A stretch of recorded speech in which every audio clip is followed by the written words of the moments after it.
मलिया लगावेला बाग से बगीचा, अरे बाग से बगीचा। मलिनिया लगावे फूलवारी जी, मलिनिया लगावे फूलवारी जी। मलिया लगावेला बाग से बगीचा, अरे बाग से बगीचा हो। मलिनिया लगावे फूलवारी जी, मलिनिया लगावे फूलवारी जी। पिछवा उलटी जब चितवे मालिनिया, अरे चितवे मालिनिया। देखेली दुल्हा वहीं ठाड़ जी, देखेली दुल्हा वहीं ठाड़ जी। कवन जरूरत तोहके लागल ये दूल्हा, अरे लागल ये दूल्हा। आइल बाड़ भोर बिनु सार हो, आइल बाड़ भोर बिनु सार हो। फुलवा के मौरो जिन बनैहा मोरी मालिन, बनैहा जानी मालिन। धूप लागत कुमिलाई जी, धूप लागत कुमिलाई जी, धूप लागत कुमिलाई जी।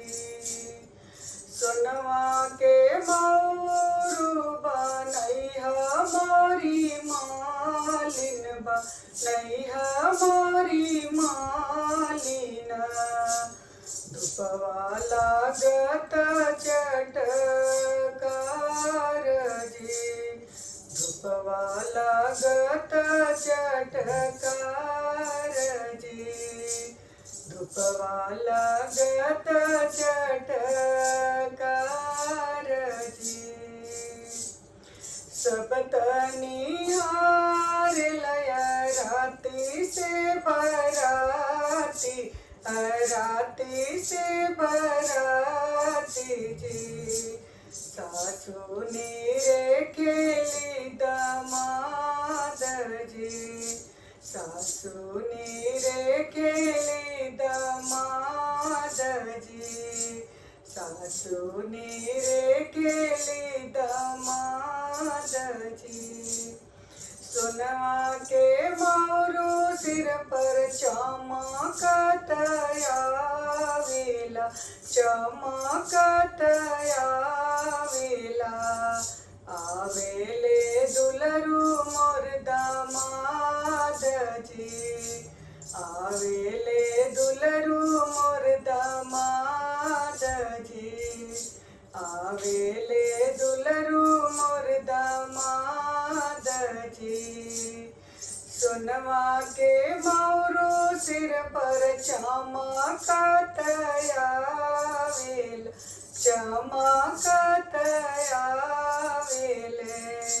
आवेले दुलरू दामाद जी, आवेले दुलरू मोर दामाद जी, आवेले दुलरू मोर दामाद जी, आवेले दुलरू मोर दामाद जी।